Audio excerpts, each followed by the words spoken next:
educated, light-skinned African Americans that speak with a massive lexicon, all right? And we can switch it over and we can say fascism and nizzo. Race and politics spark a lively... Editorial director of the Detroit News, Nolan Finley. A man who was born the son of a preacher but found his calling outside the church, consultant Steve Hood, and Fox 2's go-to guy for all things legal and sometimes illegal, attorney Charlie Langton. Look, we thank you all for being here. Let's begin with the death and devastation in Haiti right now. Of course, relief is pouring in from all over the world, but the USA is once again doing the heavy lifting. How long can we be the savior of the world? Well, for a country like Haiti that is so close to the U.S.'s borders, we're almost compelled to try and help. Up to now, the biggest problem with Haiti has been keeping Haitians from landing on Miami Beach. And so for a country of 9 million people, 80% concern is concern in every case. It was a concern in New Orleans, is making sure the aid we do deliver gets to the people and not to the opportunists and the dictators and tyrants over there who will deprive the people of the help they need. Time will tell what the response will be. I think what we need to look for is what happens after the initial aid, after going after survivors, pulling people out of the rubble, the rebuilding of Haiti. And personally, I think that Mayor Dave Bing and his staff should get together, formulate a plan, all right, to house the refugees in Detroit, Michigan. We have a city that was built for 2 million people. We have about 750,000 people in it now. The city has thousands of city-owned properties which could be used to house refugees. A mixture of that and government funding could make it better than the Katrina refugees living in those horrible trailers. But Steve, you got to remember, those Katrina refugees didn't want to come to Detroit. Hey, that's all right. But some of them who did come to Detroit are still here today. But Detroit also has 1,800 churches that would welcome helping these people. Now, Charlie, for something that happened hundreds of years ago? Well, does the devil take that long to work? I don't think that's the case. I mean, really, shoot. Now, I don't know where he's coming from with that. I mean, I know there's a historical... Listen, Haiti and the United States have had a lot of trouble with not since 1791, but in more recent times. But making statements like that, I think, rally up the troops in America. I think I agree with Nolan. We're going to support the people and the devastation of Haiti if we can give and what we can do. And through our churches and through all the kinds of things we will help. Those comments like that are just ridiculous. But isn't it frightening to hear a so-called man of God saying something like this? Look, he's just another misguided minister. Okay, there are a bunch of them running around. He knows a little bit of history, and a little bit of history is a dangerous thing. He's just misguided, trying to boost his ratings. This guy ran for president in 1988. Well, but he didn't win. So did George Bush. I mean, a lot of people run for president. I mean, he said this sort of thing before. Why anybody would take this seriously or react to this is beyond me. He said the same thing after Katrina. He said it over and over again. You can almost count on him saying it. And I thought it was opportunistic for the White House to respond to what Pat Robertson said. Who is Pat Robertson, and who does he speak for? Well, that's what the Christian conservative right? I doubt it. You don't think so? I think he speaks for a very narrow audience. I think he speaks for himself, and you know what he's going to say. And he seems to be making millions of dollars doing it, too. To not recognize the devastation that's been going on there and instead try and put some blame someplace on some ancestors, really is completely out of place. Like I said, it's not very a misguided minister. And of course, he's not the only one who has foot and mouth disease. Senator Harry Reid apparently has suffered a case himself recently when he talked about then candidate Barack Obama. And he had this to say about Obama at the time, that he was, quote, I'm going to paraphrase here, a light-skinned African-American who had no Negro dialect except when he wanted one. There was hue and cry, outrage. The White House says that all is forgiven. But is there a double standard here?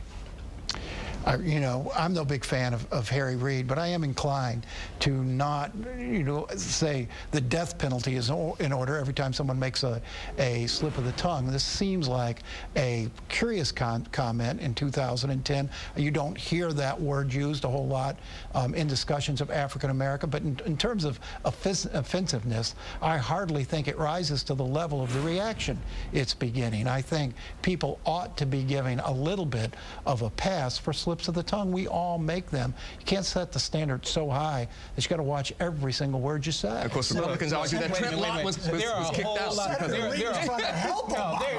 It was a compliment. It was a compliment.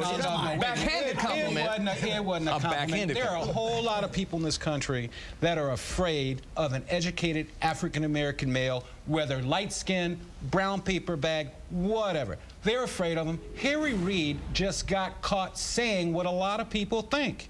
And let me tell you, there are a lot of us educated, light-skinned African-Americans that speak with a massive lexicon, all right? And we can switch it over and we can say fascism and nizzo. And we just don't choose All right, to. Snoop Hood. We just don't choose to. But that's the point. You would not elect Flavor Flav to the White House. You wouldn't elect Snoop Dogg to the White House because of, in some small way, the way they speak and the way they act. Is some of what he said based in truth? I'm just asking the question. I think he's just afraid. He's just afraid of an intelligent black man. I think he was offering a very accurate analysis, as you said. He was describing Barack Obama as a black candidate who could appeal to broad America. Well, look, one viewer writes that, why can't both the Republicans and Democrats work together to fix our country's problems? I'm getting so mad that I may never vote again. Another blogger writes, he won't step down because he's already been, quote, forgiven by his party and Democrats across the country. If he were a Republican, his career would be over. Is that true? Well, I mean, that's been the history. You see, it happened to Trent Lott.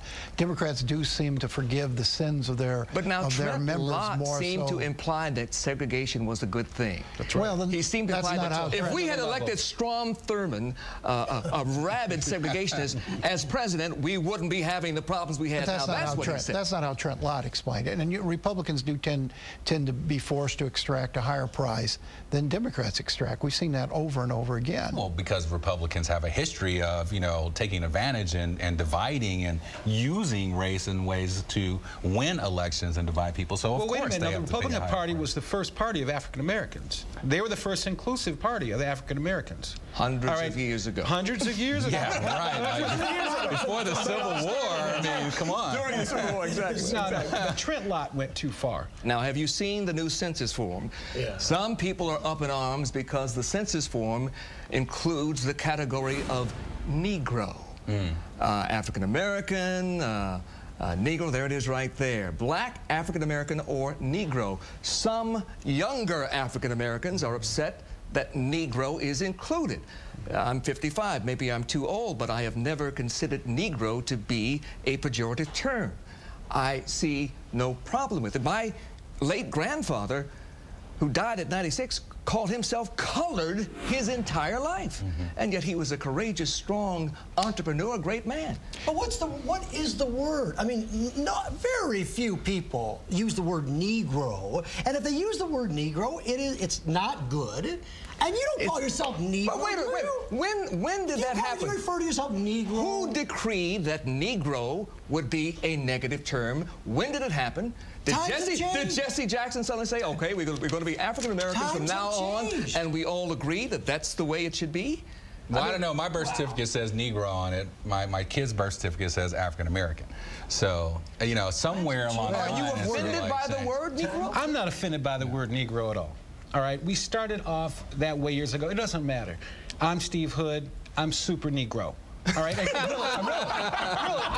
can get less than a who. Negro, please. Let me tell you, on Saturday mornings when my family has breakfast, and I've been out of line the Friday night before, my dad's like, look, Negro, you know, and he will not be able to wake up Detroit. And let me tell you, this Democratic primary, whoever gets the Detroit vote out, because Detroit vote is usually taken for granted in the general, but whoever gets the Detroit vote and motivates the Detroit vote is going to take that Democratic primary. Steve, they couldn't get the Detroit vote out for Detroit mayoral election. Do you think the gubernatorial race is going to draw more than the 18–20% apathy goes across the state. All right. If Detroit turns out even in the same numbers it has for relationship is shifted now to Oakland County. The center, the epicenter of population in southeastern Michigan is Southfield. It's not Detroit anymore. And I do understand what you're saying. Southfield will give you 10,000 votes. Detroit will give you 89,000. That is not an epicenter. Thank you for your insights and your comments. We thank you.